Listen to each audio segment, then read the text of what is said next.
Kathleen, if you could please describe a typical day teaching here.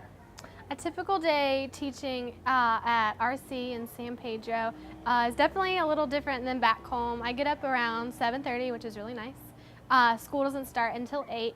I walk to school. We live about a half a mile away. I walk here. A lot of my students walk. I have students that live 3 and 4 miles away that walk or bike. And so I get here around 8. The gates are already open. There's kids running everywhere. They're in the ocean. They're in the classroom running around. They're everywhere, and the bell rings at 8:30, and it rings a couple times, and they kind of piddle around, and they finally get in line, and my teacher will get them in line, and they come in, and we do prayers because it's a Catholic school. So they do their prayers, and then he'll tell them to sit, and the day begins, and you never know what it's going to be like. We have a schedule. It's posted on the wall of what subjects and what order and how long, but it really varies on the day. Today we started with religion about 30 minutes late, which kind of sets the rest of the day off. So the time is not really rigid. It's kind of you get through what you get through here. And so we do religion, math, and language first. There's a break in between math and language. We have about 15 minutes, give or take, where the bell rings and the kids, again, they just run. The school gates are locked, so they can't go out. But they're running around eating candy and jumping on each other and pretty much whatever they want to do. Then they come back in for language, and then we have a lunch break for an hour and a half. And the bell rings, the gates open, and they just go. Sometimes parents come in and eat with them. A lot of times they bike home. They're out on the beach. They just do whatever they want for that hour and a half. And then the bell rings at 1, and they have to be back in the school. The gates are locked. And we do the second half of our day. And it varies. In my classroom, I'm in a standard 1, which is 3rd grade-ish. And it varies. We do social studies, science some days. We do PE and arts 2 days out of the week. So it just varies. And they have one more break where they run out again and eat and come back in. And then the day ends at 3:30. And students who have not finished their work have to stay after to finish that. So I'm usually here till about 4:30-ish every day. And then on Thursday, the grade level meets. It's like a grade level meeting, and we plan, which is really nice. All the teachers are on the same page for standard 1, so we plan that. That's about how a day runs here at RC. I'm gonna try one thing. Actually, Zach, there might be I think there's a control on there called low cut. See if that is on there. Oops. And we use that.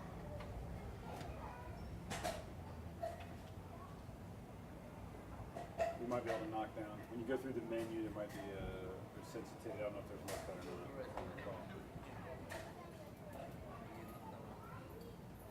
not. Might stay your lunch. Whoa. It's a -30. Okay. Here, let me see real quick. These are maybe 3 those. actions, huh? We used to have those over there before I step on them. Are these fig trees? They look like a native fig. I don't know. That's a good question. I know mahogany is like the state, Okay. country tree, and they look kind of like, but I'm not really sure. That's a good question. Well, it looks like they have nuts on it instead of fruit.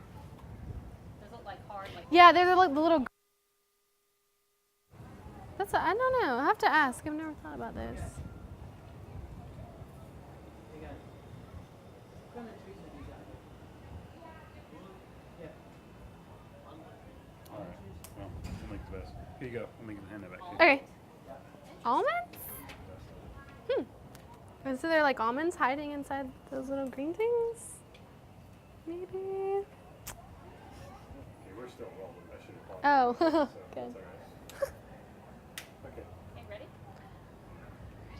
Can you please describe the teaching strategies you use here in Belize? That I use?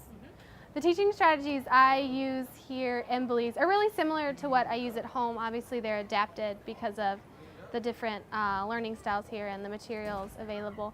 But I try to do as much hands-on as I can. A lot of it, what I use here is more having volunteers come up. There's not the resources to hand out things in class. Today in math, we used counting with straws, and ideally, each student would have their own set of straws, but that just isn't possible here, so it's more students come up and help me. There's a lot more note-taking here than in the States. That's what my teacher prefers, so I kind of try to keep to that towards the end of my lesson.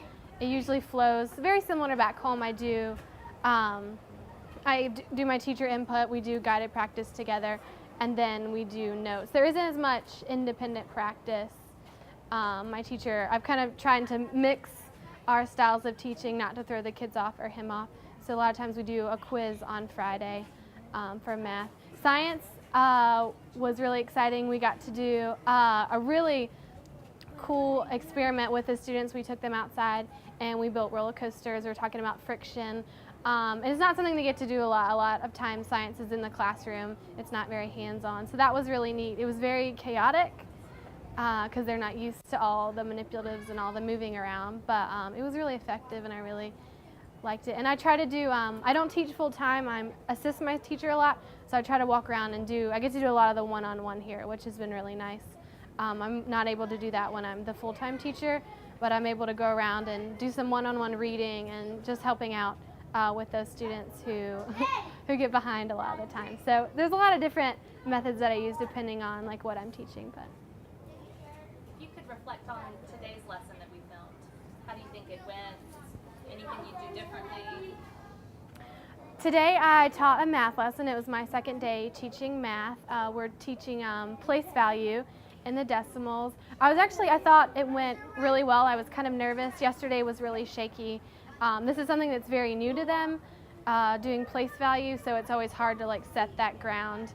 I have a lot of great activities that I want to do, but I want to make sure they're really solid in what place value is. So I was a little nervous about how abstract tenths and hundredths and thousandths were. But I thought it went pretty well. The straw activity that I used, like I said, I would love for them all to have their straws, but they don't. So that's something I'm kind of coping with. Towards the end, I could see I was losing the attention of some after so many straw demonstrations. You have the ones who are kind of like, oh, let's move on to the next thing. So I had to wrap that up. I would love to have gone more in depth with that, but I need to move. I try to move with the pace of the kids. And then moving on to introducing tenths and hundredths, what comes after the decimal, is really tricky. I had a lot of the kids thinking the thousandths should be bigger than the tenths just because they automatically think thousandths and bigger.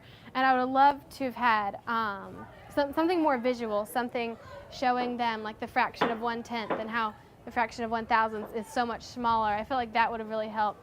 So I'm going to try to incorporate that tomorrow, but definitely if I do that again, I would include that in the lesson. They really need the visuals. Just telling them works for some of the students, but I have those that really need, it won't go in. I'll ask them tomorrow which is bigger, and they'll say the thousandth, just because they need that visual support. I would have loved to do a little more independent practice, but there's just, the time here just gets away like any classroom. So I hope to pick up with that tomorrow, do a little more in depth and see where they're really at. I didn't really get a good feel of where they were individually. As a class, they seem to pretty much grasp it, but individually, I know there's some of those that are still kind of struggling. And then behavior management is there's always room for improvement. There's a select few names that I called down a lot, and there's not really, it's harder here, there's not really management in place. There's not like, okay. Do you want me to pick back up on that one? I think you answered. Okay, I can talk all day. So. No, it's good. It's good. Kathleen, if you could describe whether your perceptions of teaching and living in Belize have changed. If so, why and how? Of like my personal or what it is in Belize, like Just their, your perceptions before coming. Is it like you thought it would be? Okay. My perceptions have definitely changed. I believe when I was interviewed before, I said that it would be really strict and rough edge, and there would be a lot of direct instruction mostly, and that the students would be, above where our students are. Which parts of that are true. There's definitely a different take on classroom management than I was expecting. When I walked in the classroom the first day, there was so much side chatter and there's so much else going on while the teacher is instructing, and there's kids that'll just leave the classroom to get water or go to the bathroom, and they have to go outside to sharpen their pencil, and it's just constant motion. And I was expecting it to be very in your desk, this is what we're doing. So it's very busy, and there's a lot of times my teacher, he'll instruct and then he'll go sit at his desk and they'll be running everywhere, and it's not a big deal. So there's just a different take on classroom management that I definitely was not expecting when I came here. The teaching styles are definitely different. I knew it would be more direct instruction. There is more hands-on than I thought. When I walked in the first day, my teacher did a math lesson with equal fractions, and they had a sheet of paper, and they were folding and coloring the and they were really interacting with the lesson. I just wasn't expecting that to see that when I came here. So those are the two biggest things that have changed for me. Is there something that you wish you would have known before coming to prepare you for this experience? That's a good one.